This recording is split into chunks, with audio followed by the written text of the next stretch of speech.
Okay, तो आज हम स्टार्ट करेंगे सबसे पहले इंट्रोडक्शन टू पार्टनरशिप के साथ। ये चैप्टर बहुत ही इंपॉर्टेंट है। इसे हम fundamentals of accounting in partnership भी कहते हैं। तो क्या होता है पार्टनरशिप फंडामेंटल्स? सबसे पहले ये जानने के लिए से पहले हमें ये जानना बहुत जरूरी है कि पार्टनरशिप किसे कहते हैं। तो हम सीखेंगे कि पार्टनरशिप में अकाउंटिंग किस तरह से की जाती है। तो जब मैं ये टॉपिक कहता हूँ पार्टनरशिप, तो हम रेफरेंस लेना शुरू करेंगे एक बहुत ही फेमस एक्ट का जो इंडिया में पार्टनरशिप को गवर्न करता है। And the name of the act is partnership act 1932। Now as per this act, partnership क्या है? पार्टनरशिप एक्चुअली एक रिलेशनशिप है। रिलेशनशिप लोगों के बीच में, ऐसे लोग जिन्होंने ये समझौता किया है कि वो प्रॉफिट को बांटेंगे। प्रॉफिट कौन सा प्रॉफिट? जो सर उनके बिजनेस से होगा। एक ऐसा बिजनेस जो या तो सब मिलकर कर रहे होंगे या कोई एक उन सब के बदले कर रहा होगा एज एन एजेंट। तो याद रखिएगा, अगर ऐसा हुआ कि कोई एक बंदा आप सबके लिए बिजनेस कर रहा है, इसका मतलब there is a mutual consent. And इसे ही हम ट्रू टेस्ट ऑफ पार्टनरशिप भी कहते हैं। क्योंकि ऐसे करने के कारण क्या होता है कि अगर उस एक बंदे से या उसके किसी एक डिसीजन से पार्टनरशिप को नुकसान होता है या फायदा होता है, तो वो सब पार्टनर्स उसके लिए जिम्मेदार माने जाएंगे। मतलब मतलब अगर ऐसा हो कि मान लो दो लोगों ने मिलकर एक बिजनेस शुरू किया, वहां पे कोई एक ही बंदा, सपोज एग्जाम्पल लेते हैं, सपोज ए और बी ने मिलकर एक बिजनेस शुरू किया। बिजनेस में सारे डे टू डे एक्टिविटीज के लिए जजमेंट्स बी लेता था। बी ने एक जजमेंट लिया, जिस जजमेंट के कारण फर्म को, फर्म क्या होता है सर? पार्टनर्स को कलेक्टिवली हम फर्म कहते हैं और इंडिविजुअली हम इन्हें पार्टनर्स के नाम से जानते हैं। तो ये जो पूरा फर्म है, जो बिजनेस है, उस बिजनेस को हो गया नुकसान। अब ए ये नहीं कह सकता कि डिसीजन मैंने नहीं लिया तो नुकसान मैं नहीं भरूंगा। इसे ही हम कहते हैं ट्रू टेस्ट ऑफ पार्टनरशिप। हर वो बिजनेस जिसमें लोग प्रॉफिट शेयर करने के लिए एक साथ होते हैं, वो पार्टनरशिप नहीं होती। ये डेफिनेशन एग्जैक्टली हमें section 4 of Indian partnership act बताता है कि व्हाट अ पार्टनरशिप इज। तो क्या याद रखना है हमें? सर पार्टनरशिप में कुछ शब्द याद रखने हैं। सर वो एक रिलेशनशिप है, relationship between person, that means two or more than two, who are actually sharing profits of the business which is carried on by all, or or any one of them acting for all. Now इसी से इसके features बनते हैं, जहां हमने देखा कि sir essential features था पार्टनरशिप के क्या हो जाएंगे? सर एसेंशियल फीचर्स हो जाएंगे कि सर ये एक एसोसिएशन है जहां दो या दो से ज्यादा लोग होते हैं। दो से ज्यादा मतलब कितने? सर ये मैक्सिमम 10 हो सकते हैं और 20 भी हो सकते हैं, बट इससे ज्यादा नहीं होते। मैं आपको बताऊंगा कि कब ये 10 मैक्सिमम हो सकते हैं और कब ये 20 मैक्सिमम हो सकते हैं। तो मिनिमम 2 होने चाहिए, मैक्सिमम इट कैन बी 10 और 20। दूसरा, सर इनके बीच में एक रजामंदी हुई है जहां पे सभी लोग, सभी पार्टनर्स राजी हो चुके हैं। इनका एक बिजनेस होगा, that means there should be an existence of business. साथ ही साथ सर ये बिजनेस जो होगा ना, या तो सब चला रहे होंगे या कोई एक उन सबके बदले से चला रहा होगा। और लास्ट, सर पार्टनर्स की लाइबिलिटी अनलिमिटेड होती, सभी पार्टनर्स की, okay, except for a minor, who can be entered into partnership as a partner. उसे छोड़कर बाकी सब पार्टनर्स की लायबिलिटी अनलिमिटेड होती। क्लियर? अब जैसे कि मैंने आपको बताया अभी कि सर हेंस ये जो बंदे हैं ना जो बिजनेस कर रहे हैं, this persons who enters into this agreement, इन्हें हम क्या कहते हैं? इन्हें हम पार्टनर्स के नाम से जानते हैं। और वो बिजनेस जो वो कर रहे होते हैं, उस बिजनेस को हम फर्म के नाम से जानते हैं। मतलब पार्टनर्स को हम क्या, मतलब ओनर्स, या आप कह सकते हो the person who started this business, उन्हें हम क्या कहेंगे? Partners. And the business that they are doing, या जिस नाम से वो बिजनेस कर रहे हैं, उस बिजनेस को हम क्या कहेंगे? फर्म। याद रखिएगा, पार्टनरशिप का एक नया वेरिएंट देखा जा रहा है जिसे हम एलएलपी के नाम से जानते हैं। एलएलपी मतलब लिमिटेड लायबिलिटी पार्टनरशिप। ये और कुछ नहीं, ये एक टाइप की कंपनी है। मतलब ये एक ऐसा बिजनेस है जिसके पास पार्टनरशिप का भी और कंपनी का भी फीचर होता है। एक्चुअली इसे बनाया गया था इस पॉइंट नंबर 5 को ओवरकम करने के लिए। ये एक ऐसा फॉर्म ऑफ बिजनेस होगा जिसके पास पार्टनरशिप के सारे फीचर्स होंगे, बट पार्टनर्स की लायबिलिटी लिमिटेड होगी। ये एक नया कॉन्सेप्ट है जो रिसेंटली इंडिया में आया है। अब सर पार्टनर्स है तो पार्टनर्स के पावर भी होंगे। मैंने बोला हाँ, पावर्स तो होंगे। तो सर पार्टनर्स के क्या पावर्स होते हैं? तो सर पार्टनर्स के पावर्स कुछ इस तरह से होते हैं कि सर हर पार्टनर को, the partners are suppose to have powers to act in certain matters, not to have such powers in others. In other words, unless public notice ना दिया जाए, it has been given to the other partners certain contracts जो enter होते हैं into a partnership on behalf of the firm, even without consulting those partners, are binding, and the provisions of the act relating to the questions will apply. मतलब ये कह रहा है कि अगर मान लो अपने सब पार्टनर से नहीं भी पूछा और आप एक पार्टनरशिप में जाते हो, तब भी बाकी सभी पार्टनर्स के ऊपर उस पार्टनरशिप की सारी बातें एप्लीकेबल होंगी। जैसे पावर्स होते हैं पार्टनर्स के, कुछ इम्प्लाइड होते हैं और कुछ एक्सप्रेस्ड होते हैं। इम्प्लाइड पावर्स मतलब सर ऐसे पावर्स जो लिख कर नहीं बताए जाते, बट वो पावर्स देखे जाएंगे और आपको पता होगा कि बीइंग अ पार्टनर आपके पास ये पावर्स है, इसे बताने की जरूरत नहीं है। जैसे जैसे सर पार्टनर्स ना गुड्स खरीद और बेच सकते हैं फर्म के बिहाफ में। ओके, साथ ही साथ सर वो पे कर सकते हैं, मतलब they can receive payments on behalf of the firm and also can give payments on behalf of the firm. उनके पास राइट्स होते हैं to draw cheques, accept and endorse bills and promissory notes in the name of the firm।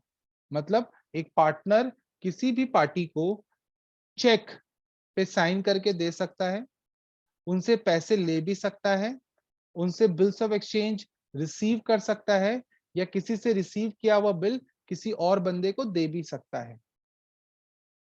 Sir उनके पास power होते हैं कि वो market से पैसे उधार ले सकते हैं फर्म के बिहाफ में, without pledging inventories in trade. मतलब इन्वेंट्री स्टॉक को गिरवी रखे बिना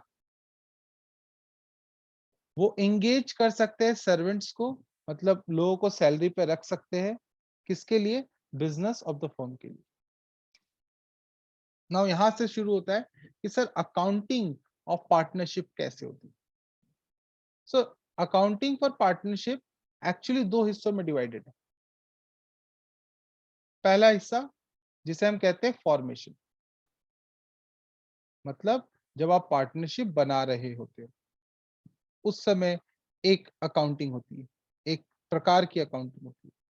और मान लो फर्म एग्जिस्टेंस में है और आप फर्म के साथ कुछ बदलाव कर रहे हो, तो उसे हम कहते हैं रीस्ट्रक्चरिंग।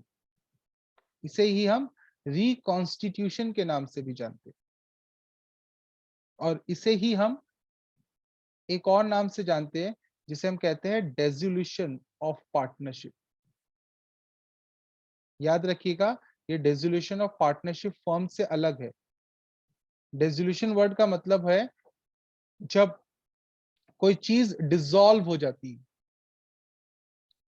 और आप जानते हो कि पार्टनरशिप कानून के तहत होता है, मर्जी से या इनहेरिटेंस से नहीं।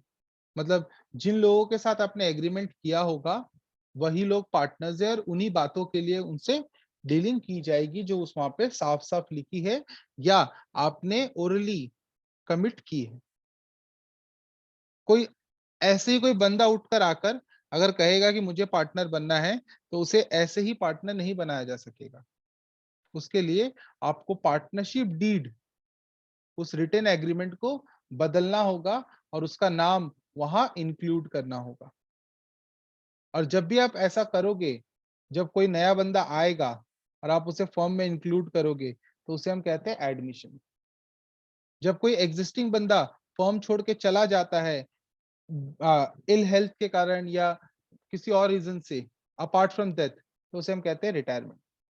और अगर वो बंदा मर जाए और तब उसका नाम पार्टनरशिप डीड से हटाना पड़े, तो उसे हम कहते हैं डेथ। कभी कभी ये भी होता है कि पार्टनर्स आ और जा नहीं रहे, बट उन्होंने डिसाइड किया है कि वो अपनी कुछ पावर्स, अपने कुछ शेयरिंग राइट्स को बदलेंगे। उसे हम कहते हैं change in existing PSR, that means profit sharing ratio. Clear? Now moving ahead, अगर मैं पहले वाले पार्ट की बात करूं, अकाउंटिंग फॉर फॉर्मेशन, तो फॉर्मेशन क्या होता है? सर हम जानते हैं कि एक पार्टनरशिप फॉर्म जो होता है ना, can be registered whether at the time of its formation or even subsequently। मतलब जरूरी नहीं होता कि जब आप पार्टनरशिप फॉर्म बनाते हो तो उसी समय उसे रजिस्ट्रार ऑफ पार्टनरशिप के साथ रजिस्टर करो, ऐसा जरूरी नहीं है। आप उसे बाद में भी रजिस्टर कर सकते हो। You need to file an application, किसके साथ? द रजिस्ट्रार ऑफ फॉर्म के साथ। कौन सा रजिस्ट्रार? सर जिस एरिया में आप काम कर रहे हो उस एरिया में जो रजिस्ट्रार होगा, ये गवर्नमेंट ऑफिशियल होता है, इसके साथ आपको अपना पार्टनरशिप रजिस्टर करना पड़ता है। मतलब इसे जाके बताना होगा कि सर हम लोग हैं वो कुछ लोग जो मिलकर बिजनेस कर रहे हैं और हम आपको ये बात बताना चाहते हैं। एक एप्लीकेशन जमा करनी पड़ेगी रजिस्ट्रेशन के लिए, which should include the following information. क्या क्या बातें लिखी होती है उसमें? सर उसमें हर पार्टनर का नाम लिखा होता है, आपका प्लेस ऑफ बिजनेस लिखा होता है, ज्वाइनिंग डेट ऑफ पार्टनर्स लिखे होते हैं, पार्टनर्स का घर का एड्रेस भी लिखा होता है, और ड्यूरेशन लिखा होता है ऑफ द फर्म की बिजनेस कितने दिन के लिए चलेगा, if it is specified. Otherwise आप वहां पे ये वर्ड लिख दोगे एज पर विल, मतलब जब तक आप चाहो वो पार्टनरशिप कंटिन्यू कर सकते हो। याद रखना, हर पार्टनर को वेरीफाई करना पड़ता है अपना सिग्नेचर और फॉर्म, और इंश्योर करना पड़ता है कि जितने भी डॉक्यूमेंट्स वहां देने थे और जो फीस आपको पे करनी थी आपने वो पे कर दी। जब आप ये कर दोगे तो क्या होगा, आपका जो एप्लीकेशन फॉर रजिस्ट्रेशन है वो ऑलरेडी एक फॉर्म, फॉर्म मतलब एक टाइप आप कह सकते हो, एक प्री डिटरमाइंड फॉर्मेट आप कह सकते हो, उसमें ऑलरेडी अवेलेबल रहता है। आप उसके अकॉर्डिंगली उसे जमा करो। इसके साथ साथ आपको एक ड्यूली फाइल्ड एफिडेविट और एक copy of partnership deed. Now this deed is an agreement between partners. What is this partnership deed? Partnership deed actually means a written agreement. याद रखिएगा, पार्टनर्स के बीच में एग्रीमेंट ओरली भी हो सकता है, बट जब आप उस एग्रीमेंट को लिख कर करते हो तो उस रिटन एग्रीमेंट को हम पार्टनरशिप डीड कहते हैं। साथ ही साथ आपको यहाँ और क्या देना पड़ता है फॉर्मेशन के टाइम पे? सर प्रूफ देना पड़ता है ओनरशिप का, और हेंस आपका पार्टनरशिप फॉर्म हो जाएगा after completing all this work. ना जैसे अभी भी मैंने आपको कहा पार्टनरशिप डीड, तो पार्टनरशिप डीड क्या थी सर? पार्टनरशिप डीड एक नॉर्मली क्या है सर? ये ओनली अ रिटन एग्रीमेंट है बिटवीन पार्टनर्स अबाउट उनके राइट्स के बारे में, उनकी रिस्पॉन्सिबिलिटीज के बारे में और बिजनेस ऑपरेशंस के बारे में जो वो काम करने वाले। ये ऑल्सो इंक्लूड करता है कि वो प्रॉफिट या लॉस कैसे शेयर करने वाले हैं, वो किसको कितना रेम्यूनरेशन मिलेगा, मतलब कौन पार्टनर कितनी सैलरी लेगा, कितना कमीशन लेगा, ये सारी बातें यहाँ लिखी होती है। और अगर फ्यूचर में कोई डिस्प्यूट हुआ, मतलब उनके बीच में अगर लड़ाई हो गई, तो उस डिसएग्रीमेंट को कैसे रिजॉल्व करेंगे और उस रिजोल्यूशन में कौन पार्टनर क्या रोल प्ले करेगा, ये सारी बातें पहले से लिखी होती है। अब लोगों के माइंड में कभी कभी आता है, सर मान लीजिए अगर हमने रिटन एग्रीमेंट नहीं किया, सिर्फ एक दूसरे से ओरली एग्रीमेंट कर लिया और पार्टनरशिप शुरू कर दी, तब तब क्या होगा? कुछ नहीं होगा, प्रॉब्लम नहीं है। बट फ्यूचर में जब आपके बीच में डिसएग्रीमेंट होगा, तो पार्टनर्स अपनी बोली हुई बातों से मुकर जाएंगे। और अगर मान लो आपने लिखा पढ़ी नहीं की और पार्टनर्स अपनी बातों से मुकर गए और आपके बीच में डिस्प्यूट्स है, तो उस डिस्प्यूट्स को कैसे रिजॉल्व करेंगे? इन दैट केस रिमेंबर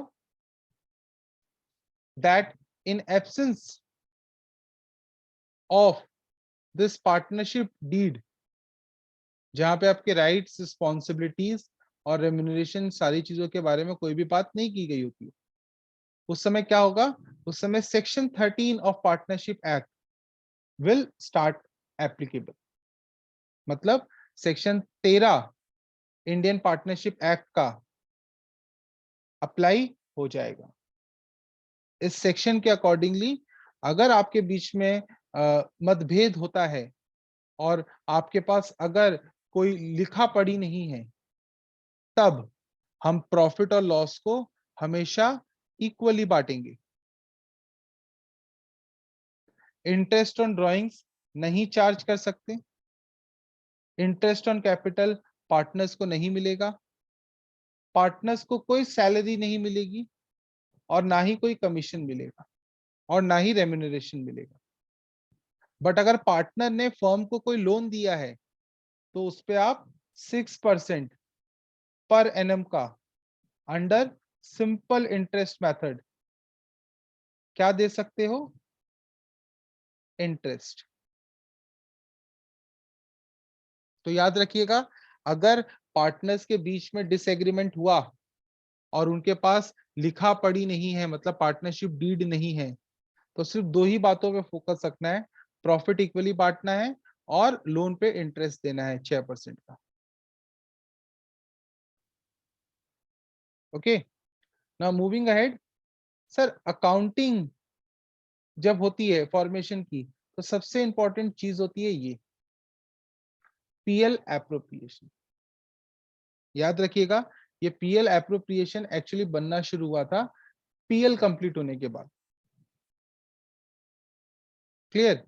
कैसे? सर हमने पीएल बनाया, जब हम पीएल को बैलेंस करते हैं फाइनली, तो क्या होता है सर? इस तरफ होता है नेट प्रॉफिट। हमने सीखा है कि जब भी हम टोटल के ऊपर बैलेंसिंग फिगर लिखते हैं, तो उसे अपोजिट साइड में ब्रॉट डाउन करते हैं। यही नीचे वाला हिस्सा एक्चुअली पीएल एप्रो है। ध्यान से देखिए, आपने यहाँ पे प्रॉफिट एंड लॉस को ब्रॉट डाउन किया है। कहां से? पीएल अकाउंट से। अब सबसे इंपॉर्टेंट चीज जो हमें यहाँ जाननी होती है बिफोर स्टार्टिंग ऑल दिस, कि हम इस सब चीजों को शुरू कर सके और बना सके, वो ये होती है कि सर पीएल एप्रो में क्या होता है और एप्रोप्रिएशन किसे कहते हैं।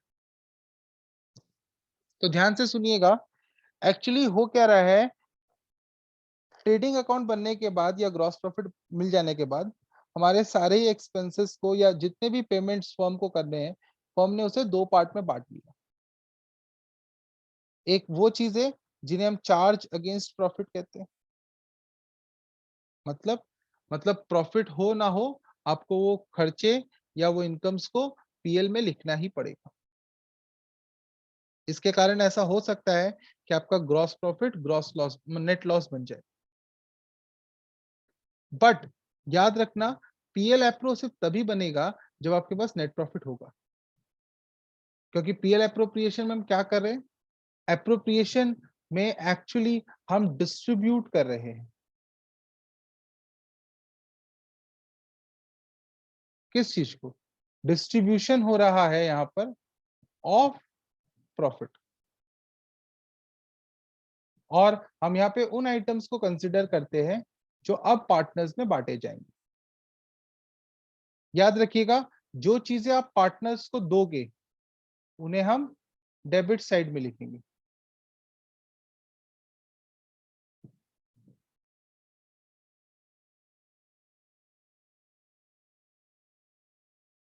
और जो चीजें आप पार्टनर्स से लोगे उन्हें हम क्रेडिट में लिखेंगे।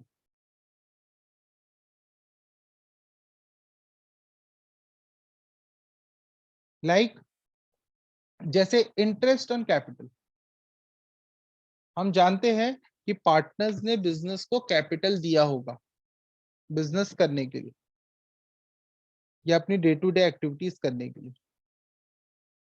पार्टनर्स को क्या करना पड़ता है? पार्टनरशिप फर्म को एट द ईयर एंड उस प्रॉफिट उस कैपिटल पे इंटरेस्ट देना पड़ता है। सर कितना परसेंट का? वो डिपेंड करेगा कि पार्टनर्स के बीच में किस तरह की एग्रीमेंट हुई थी, उन्होंने क्या रेट ऑफ इंटरेस्ट डिसाइड किया था। सर इसके साथ साथ जो बंदा पार्टनरशिप में मेहनत कर रहा होगा, वर्किंग पार्टनर, उसे रेम्यूनरेशन मिलेगा। रेम्यूनरेशन मतलब सैलरी, कमीशन, बोनस, ऐसी चीजें आप उन्हें दोगे। इसके साथ सर अगर पार्टनर्स ड्राइंग्स करते हैं, मतलब पार्टनर्स फर्म के पैसे ले जाते हैं, तो उस केस में पार्टनर्स को उस विड्रॉल के ऊपर इंटरेस्ट देना पड़ता है। इसे हम कहते हैं इंटरेस्ट ऑन ड्राइंग्स। अब अवेलेबल प्रॉफिट में से सारे पैसे तो हम बांट नहीं देंगे, फ्यूचर में ग्रोथ का प्रोस्पेक्टिव भी है, बड़ा भी बनना है हमें। तो फर्म क्या करता है? फर्म कुछ पैसे प्रॉफिट से निकाल के रख लेता है, इसे हम कहते हैं रिजर्व्स। रिजर्व्स क्या है? सर रिजर्व्स और कुछ नहीं, वो अनडिस्ट्रीब्यूटेड प्रॉफिट है which was earned by the firm but was not distributed among the partners or the owners. Finally जो बैलेंसिंग फिगर बचेगी उसे हम शेयर ऑफ प्रॉफिट कहेंगे। अब आप कुछ क्वेश्चंस और सॉल्यूशंस पे देखोगे कि कभी कभी ये प्रॉफिट इस तरफ लॉस बोलकर भी दिखता है। As per the basic rule ऐसा नहीं हो सकता, क्योंकि आप 100 रुपए बांटना शुरू करोगे तो आप 100 से ज्यादा नहीं बांट पाओगे। बट प्रॉब्लम क्या होगी?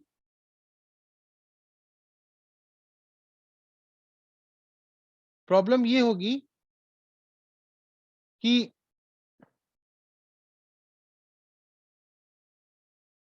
प्रॉब्लम ये होने लगती है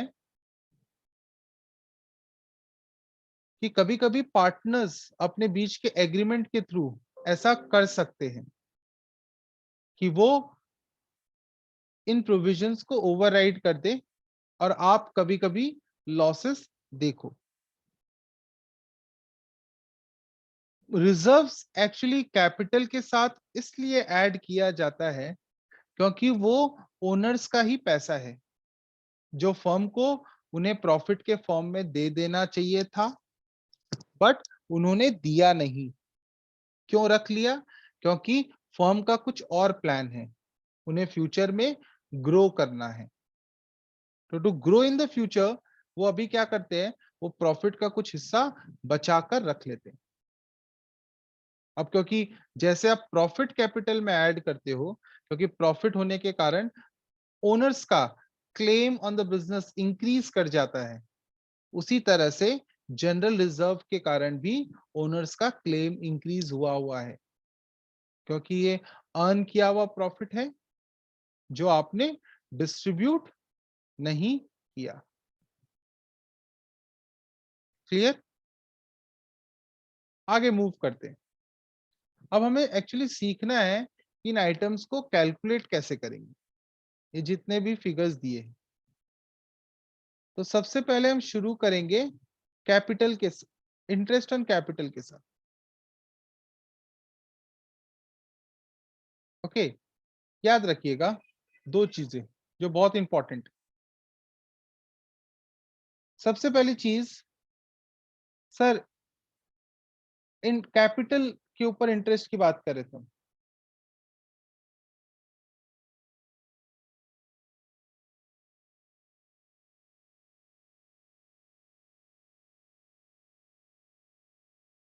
so remember, interest on capital जो होता है ये एक्चुअली कैलकुलेट होता है टाइम बेसिस पे।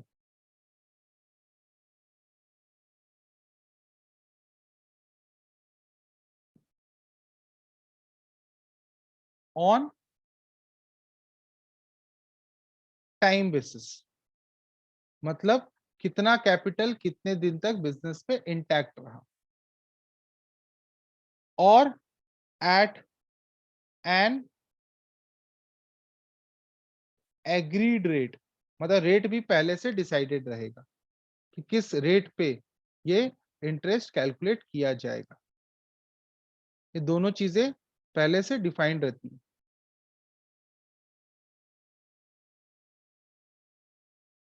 Okay,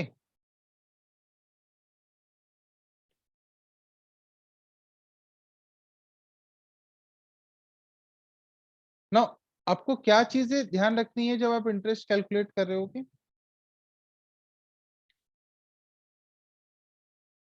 remember this,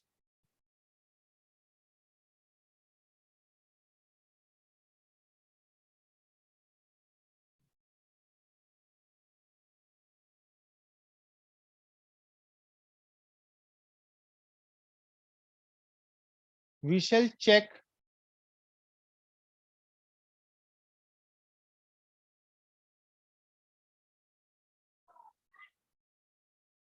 when capital was introduced or when withdrawal, मतलब कैपिटल कब विड्रॉ किया गया और कब इंट्रोड्यूस किया गया। आपको इस बात पे बहुत ध्यान रखना है, एंड हम उसी बेसिस पे इसे कैलकुलेट करेंगे। फॉर एग्जाम्पल, सपोज अगर आपको एक क्वेश्चन देता है एंड वहां कहता है, ध्यान से देखिएगा, सपोज एक क्वेश्चन आपको दिया, एबीसी एबीसी तीनों पार्टनर्स हैं, इन्होंने एक बिजनेस शुरू किया। क्या चीज का बिजनेस? सर कोई एक बिजनेस था जिसने तीनों ने कितना कितना कैपिटल लगाया? सर 1 लाख, 1.5 लाख और 2 लाख रुपए। कब लगाया?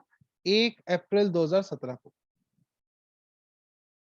उनके बीच जो रजामंदी हुई थी उसमें ऐसा लिखा हुआ था कि partner interest on capital allow होगा 12% के रेट से। आपको फाइंड करना है कि 31 मार्च 2018 में जब जब एक साल खत्म हो गया तो किसे कितना कैपिटल पे इंटरेस्ट मिलेगा। तो देखिए हम इसे कैलकुलेट करते हैं, बहुत इजी सा है। हमारे क्वेश्चन में कहीं पे कोई विड्रॉल नहीं हुआ, मतलब किसी ने पैसे नहीं निकाले।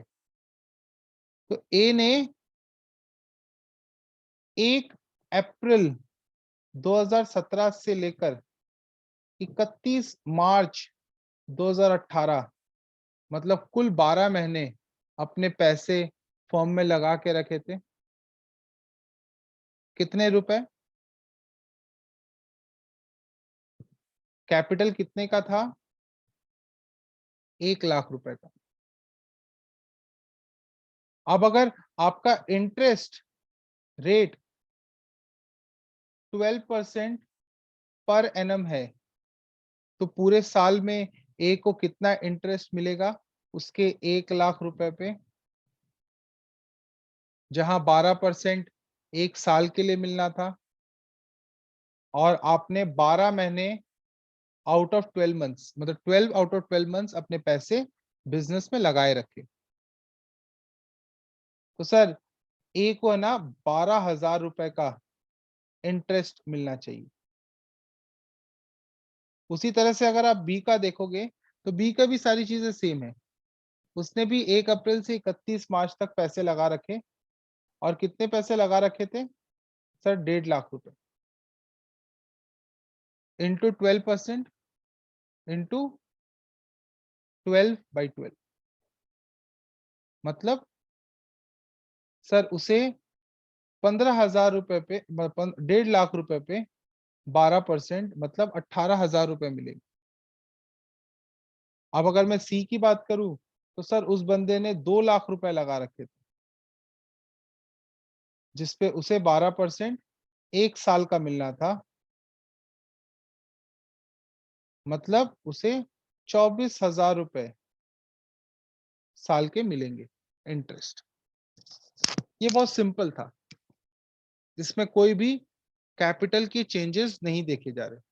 मतलब उन्होंने ना और कैपिटल लाया, ना और कोई कैपिटल इंट्रोड्यूस किया। ठीक, मतलब कैपिटल में कोई भी चेंजेस नहीं किए गए। Okay, just a minute hold.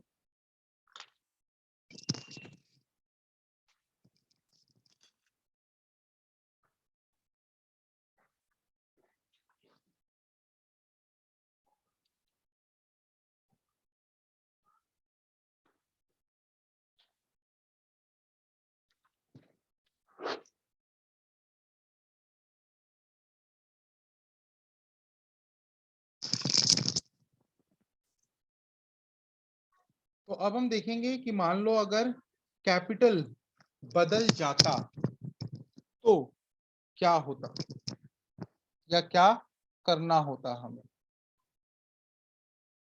तो देखिए एग्जाम्पल 2 को देखते हैं। वो इसका कंटिन्यूएशन है बट थोड़ा अलग। सपोज हमारे क्वेश्चन में कह रहा है कि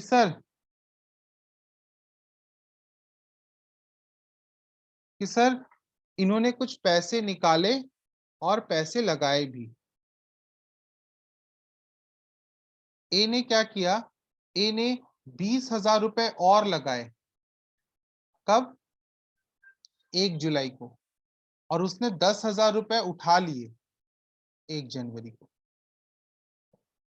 तो अगर मान लो मैं इसकी टाइमलाइन स्टडी करता तो मैं कुछ ऐसा लिखता कि सर समय कब से कब तक है पूरा?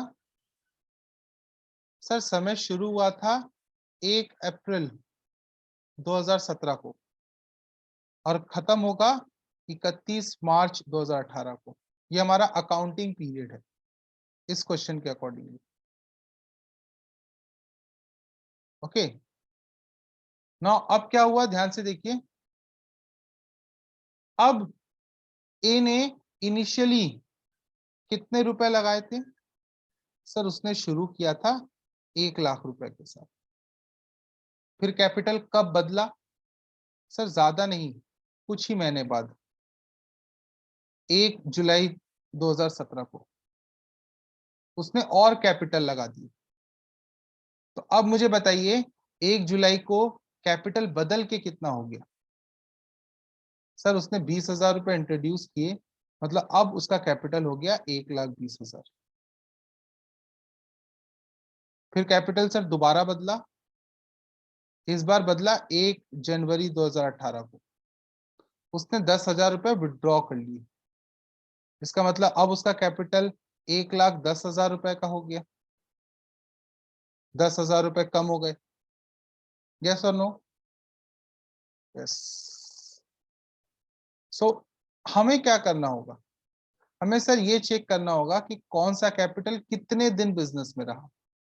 जैसे ये 1 लाख रुपए, ये कितने दिन इंटैक्ट रहा, मतलब बिना बदले हुए, कितने दिन का टाइम पीरियड पार किया इसने, इसने अप्रैल, मई और जून, मतलब 3 महीने। उसके बाद अगले कितने महीने तक कैपिटल 1,20,000 रुपए का रहा, सर जुलाई, अगस्त, सितंबर, अक्टूबर, नवंबर, दिसंबर, मतलब अगले 6 महीने। उसके बाद कैपिटल फिर बदला और कब तक अनचेंज रहा, सर अगले 3 महीने। इसका मतलब अगर मैं इसे कैपिटल पे इंटरेस्ट दूं तो इसे इंटरेस्ट कुछ इस तरह से मिलेगा। ए को इंटरेस्ट मिलेगा 1 लाख रुपए पे 12% 3 महीने के लिए पहले। फिर सर 1,20,000 रुपए पे मिलेगा 12% का इंटरेस्ट, बट सिर्फ 6 महीने के लिए। और फिर सर फिर उसे 1,10,000 रुपए पे इंटरेस्ट मिलेगा अगले 3 महीनों के लिए। Now if we calculate each of this, तो वैल्यूज कितने कितने आ रहे हैं, अब उस पर ध्यान दीजिए। सर 1 लाख रुपए का 12% होता है 12,000, बट ये 1 साल का होता है। 3 महीने के लिए कितना होगा, सर 3,000।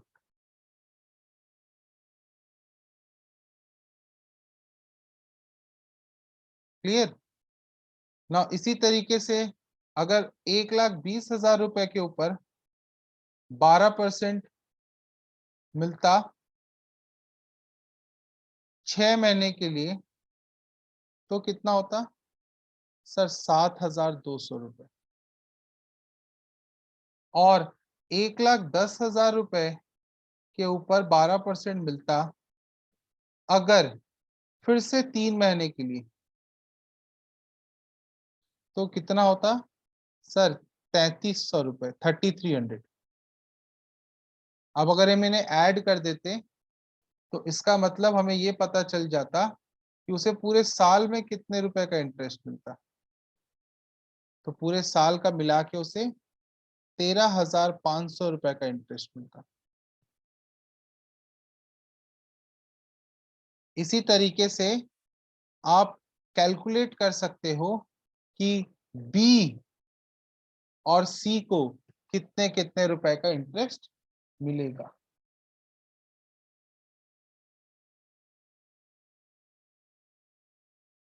क्लियर ना। जो मैंने आपको पहले भी कहा कि याद रखिएगा, इंटरेस्ट ऑन कैपिटल लॉस के टाइम पे नहीं मिलता।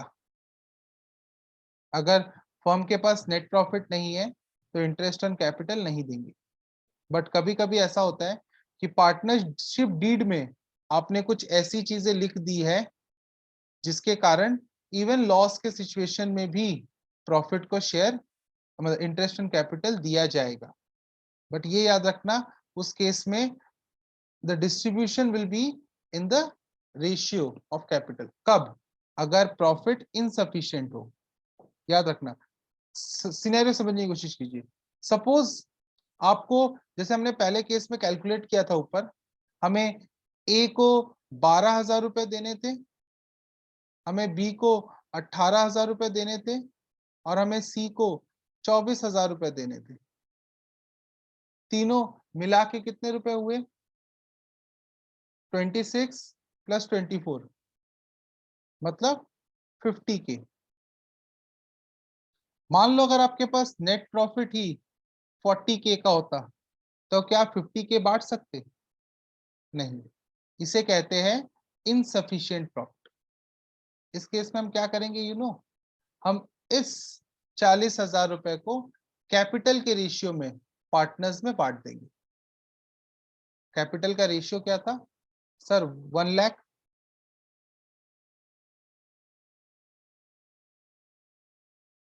सॉरी ये 10 हो गया,